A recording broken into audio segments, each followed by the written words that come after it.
Thank you, Madam Chair, and through you, Madam Chair, to Mr. Johnston. Thank you for being here, Mr. Johnston. We appreciate you participating in this important democratic process to hold the Liberal government accountable, as is our duty as His Majesty's official opposition. So thank you again for being here today. I want to ask you a question briefly about your report. I'm sure you're aware there have been multiple Beijing police stations operating at various locations across Canada for the purpose of intimidating Chinese Canadians, students from China studying here, and to silence their democratic right to debate and freely criticize foreign governments. And I was disappointed, however, to see that that was not included in your report. Can you explain why? Madam Chair, the activities of the workstations are nefarious, widespread here in Canada and here in other jurisdictions. They are the subject of RCMP investigation, which is a rather unusual situation. And because of that investigation going on and oversight activities, we felt it was appropriate to see that investigation through. Thank you for your answer. I do feel, though, however, that it is warranted and certainly encompassed in the foreign interference sphere that has been talked about quite a bit, and I see that you're nodding in agreement, so I appreciate that. But I do feel that leaving it out does feed into a bit of the perception of bias that has been a criticism of this report and of you leading the report, in the sense that has been a failure of the Liberal government to drag its feet on bringing forward the Foreign Registry Act, Agents Registry Act, which would be the vital tool needed to hold those accountable operating these illegal Beijing police stations that are a very clear violation of our sovereignty, a slap in the face to all Canadians. And yet the tool we need to hold those accountable who are responsible for this, again, the Liberal government has dragged its feet for a number of years. I do feel, sir, that that would have been a well-placed criticism within this report, but there were very few, if any, criticisms of the current Liberal government in the report. And I found that concerning as well, that you had left out the Trudeau Foundation, given the leaked report from CSIS that $140,000 had been given through various channels from the Communist Party of China to the Trudeau Foundation, which CSIS said in the leak through a wiretap was found to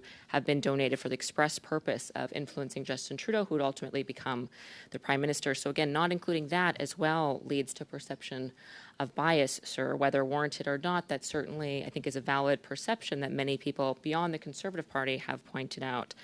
And I do feel, sir, that, and again, I appreciate that you do not see a conflict of interest with Justin Trudeau or the Trudeau family, but I do have to point out that it is not normal or common, certainly, in Canada, that people are friends with Prime Minister's sons, that people have dinner with them, that people go skiing with them. I am a McGill graduate, sir, and I appreciate that you were also at McGill, but you mentioned several times that you ran into Justin Trudeau at McGill, that you saw him there. I can tell you when I was at McGill, I didn't know who the president was, let alone run into him or her on multiple occasions. So I do feel that perhaps there is, because of your long career and your service to Canada, but you have very clear connections to a very elite group of what some call Liberal insiders that perhaps you don't recognize. And that has provided a very clear perception of bias with your appointment, sir. Whether rightfully or wrongfully, I do feel that that perception, that those who hold them for good reason in this regard. And ultimately, sir, while the report is extensive, it does really downplay a lot of the concerns and the leaks that we have seen from reputable journalists in the Globe and Mail. It denies certain ones, it calls certain other ones false, that the conclusions were false. You are quite critical, though I do appreciate that you don't see it this way, but this report, sir, is quite critical of media and their discussion of these leaks in the news to tell the public. It is also quite critical of the Conservative Party and the way that we've held the government accountable upon learning on these leaks.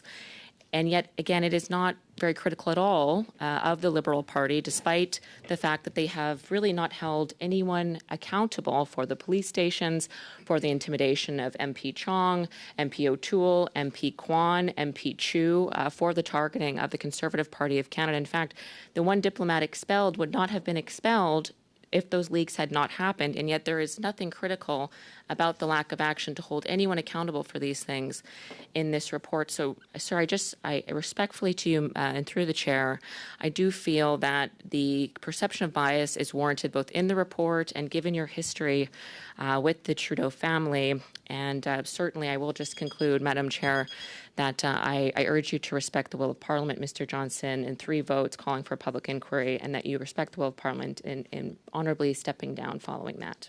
Thank you, Mr. Johnston.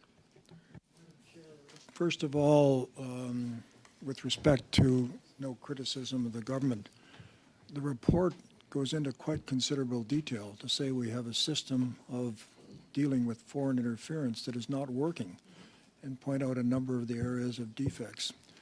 Have welcomed the initiatives that have been taken, such as working to now establish a foreign